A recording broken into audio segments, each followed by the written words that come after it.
তোমরা আগের পার্টে দেখতে পেয়েছো অভয় টিটি আমাকে গিফট দিয়েছে। আজকে সেই গিফটগুলোই আমি আনবক্সিং করতে চলেছি, দেখতে থাকো। ফার্স্ট আমি এই বক্সটা দেখছি, এত সুন্দর প্যাকিং, দেখা যাক কি দিয়েছে। ও এটা তো আমি সেদিনকেই চেয়েছিলাম, এটা আজকে আমাকে দিয়ে দেবে, আমি তো সেটা বুঝতেই পারিনি, বাট আমার এটা খুব ভালো লেগেছে। তারপর ও আমাকে এটা পরিয়ে দিচ্ছিল।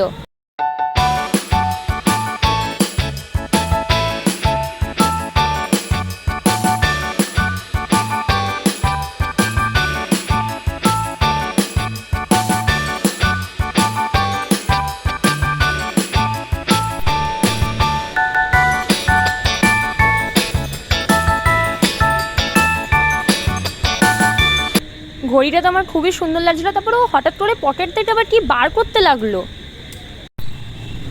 তারপর দেখি আমার পুরনো ঘড়িটা, যেটা আমি আগের ছোটের কোনো একটা যেটা ফেলে দিয়েছিলাম, সেটাও যত্ন করে রেখে দিয়েছে। আবার সেটা আবার আমাকে বলছে এই হাতে পর। আমি বলছি না, পরবো না, তাই আমাকে ওটা হাতেই দিয়ে দিচ্ছে।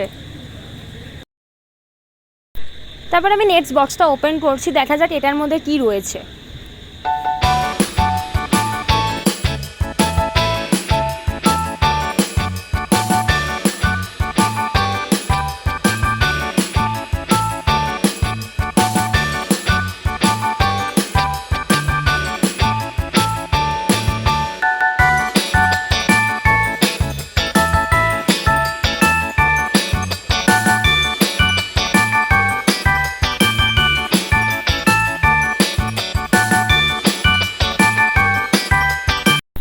আমি চা খেতে খুব ভালোবাসি, আর চা খাই আমি খুব বড় গ্লাসে, তাই আমাকে একটা কফি মাগ গিফট করেছে। দেন আমাকে একটা ভাই গিফট করেছে একটা চকলেট। দেন আমি নেক্সট গিফটটা ওপেন করছি।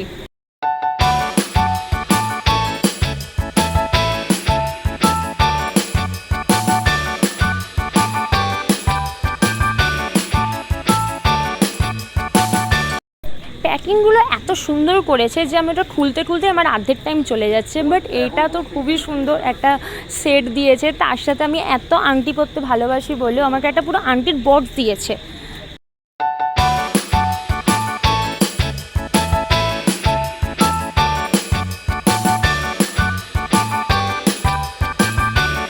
দেখা যাক এবার এটা কি দিয়েছে। এটাও তো মনে হচ্ছে খুব কাজের জিনিস। এটা তো হ্যান্ড ফ্যান দিয়েছে।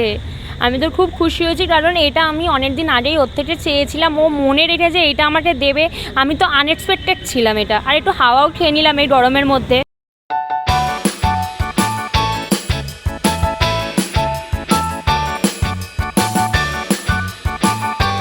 দেখা যাক এবার এটার মধ্যেও টি দিয়েছে। দেখে তো মনে হচ্ছে আমার খুব জানার জিনিস দিয়েছে, আর খুব ফেভারিট জিনিস দিয়েছে।